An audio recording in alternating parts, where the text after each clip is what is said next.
ঘোড়ার মাংস খাওয়া যাবে কিনা বর্তমানের খুবই রেলেভেন্ট একটা মাসআলা। অনেকে এটা নিয়ে খুবই কনফিউশনে ভুগছে যে ইজ ইট হালাল অর হারাম। এজন্য খুবই প্রেসাইজলি আজকে এই মাসআলাটা নিয়ে আপনাদের সাথে ডিসকাস করবো ইনশাআল্লাহ। অ্যাকচুয়ালি আবহমান কাল থেকেই এই মাসআলার ব্যাপারে ইখতিলাফ চলে আসছে। আমাদের হানাফি মাযহাব এই ব্যাপারে সবচাইতে বেশি কঠোর অবস্থান অবলম্বন করেছে। হানাফি মাযহাব অনুযায়ী এটাকে মাকরুহে তানজিহি বলা হয়েছে আমি যতটুকু জানি। আল হিদায়া গ্রন্থ থেকে শুরু করে আল মাবসুত, আল ফাতাওয়া আল হিন্দিয়া, এরপরে রদ্দুল মুখতার, এই গ্রন্থগুলোতে এগুলোর বিস্তারিত আলোচনা এসেছে। সেখানে এই ঘোড়ার গোশতকে মাকরুহে তানজিহি বলা হয়েছে, অর্থাৎ এটা থেকে বেঁচে থাকাটাই উত্তম। খাওয়াটা হারাম হবে না, তবে বেঁচে থাকাটাই উত্তম। এর পেছনে কিন্তু যথেষ্ট যুক্তিও রয়েছে, অনেকগুলো কারণ রয়েছে। যেমন পবিত্র কোরআনে আল্লাহ তাআলা বলেছেন ওয়াল খাইলা ওয়াল বিগালা ওয়াল হামিরা লিতারকাবুহা ওয়া জিনা। ঘোড়া, খচ্চর, এরপরে গাধা, এগুলোকে আল্লাহ তাআলা বাহন হিসেবে সৃষ্টি করেছেন এবং দুনিয়ার সৌন্দর্য বর্ধক হিসেবে সৃষ্টি করেছেন।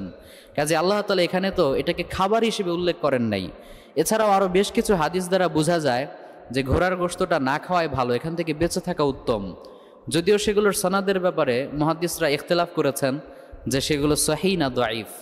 পক্ষান্তরে বাকি যে তিন মাযহাব রয়েছে শাফিঈ, মালিকি, হাম্বলি, এই মাযহাবের ইমামগণের মতে ঘোড়ার গোশত খাওয়া জায়েজ, এটা মুবাহ, চাইলে খেতে পারে। কারো যদি রুচিতে কোলায় সে চাইলে খেতে পারে।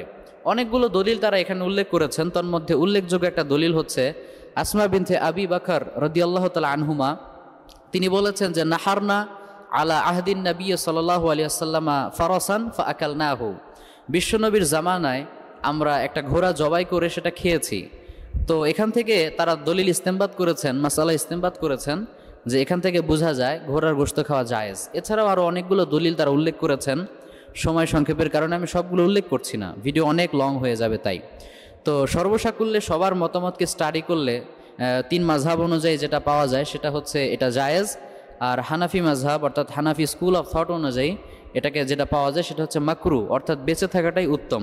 তবে আমার যেটা মনে হয় বাংলাদেশে যেহেতু এটার প্রচলন একেবারে নেই বললেই চলে এবং এটার সাথে অনেকের রিলিজিয়াস আপনার সেন্টিমেন্ট জড়িত আছে, যেহেতু বিরাট সংখ্যক একটা জনগণ এটাকে হারাম হিসেবে জানে, কাজে আমার মনে হয় এটাকে জায়েজ ধরে নিলেও তিন মাযহাব অনুযায়ী এখান থেকে বেঁচে থাকাটাই উত্তম।